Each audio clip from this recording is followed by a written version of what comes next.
Third Class in Indian Railways. Chapter 2 Vernaculars as Media of Instruction. It is to be hoped that Dr. Hehta's labor of love will receive the serious attention of English-educated India. The following pages were written by him for the Vedanta Kesari of Madras and are now printed in their present form for circulation throughout India. The question of vernaculars as media of instruction is of national importance. Neglect of the vernaculars means national suicide.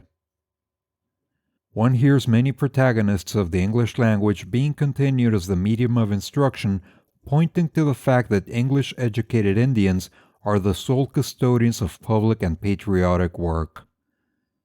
It would be monstrous if it were not so, for the only education given in this country is through the English language. The fact, however, is that the results are not at all proportionate to the time we give to our education. We have not reacted on the masses. But I must not anticipate Dr. Hehta. He is in earnest. He writes feelingly. He has examined the pros and cons and collected a mass of evidence in support of his arguments. The latest pronouncement on the subject is that of the Viceroy. Whilst His Excellency is unable to offer a solution, he is keenly alive to the necessity of imparting instruction in our schools through the vernaculars.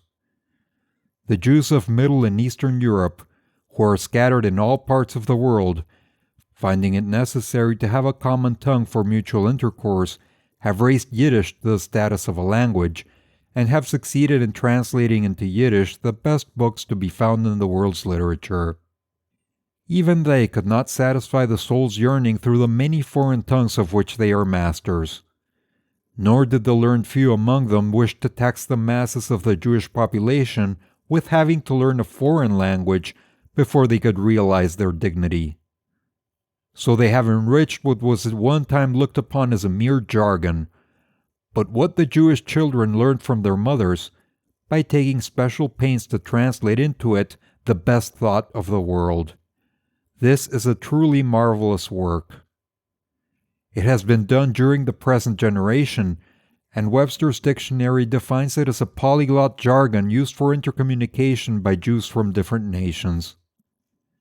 But a Jew of Middle and Eastern Europe would feel insulted if his mother tongue were now so described. If these Jewish scholars have succeeded, within a generation, in giving their masses a language of which they may feel proud, surely it should be an easy task for us to supply the needs of our own vernaculars, which are cultured languages. South Africa teaches us the same lesson. There was a duel there between the Taal, a corrupt form of Dutch, and English. The Boer mothers and Boer fathers were determined that they would not let their children, with whom they in their infancy talked in the Taal, be weighed down with having to receive instruction through English. The case for English here was a strong one. It had able pleaders for it. But English had to yield before Boer patriotism. It may be observed that they rejected even the High Dutch.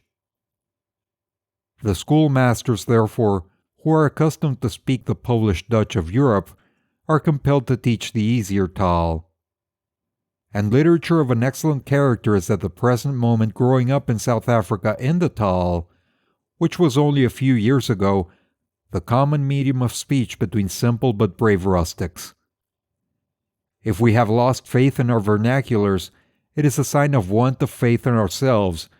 It is the surest sign of decay. And no scheme of self-government, however benevolently or generously it may be bestowed upon us, will ever make us a self-governing nation if we have no respect for the languages our mothers speak. You have reached the end of Third Class in Indian Railways by MK Gandhi, Chapter 2, Vernaculars as Media of Instruction. Click on the links at the end of this video to go to the playlist, or the next chapter if it's available. If you enjoy this content and would like to support the channel, please like and subscribe.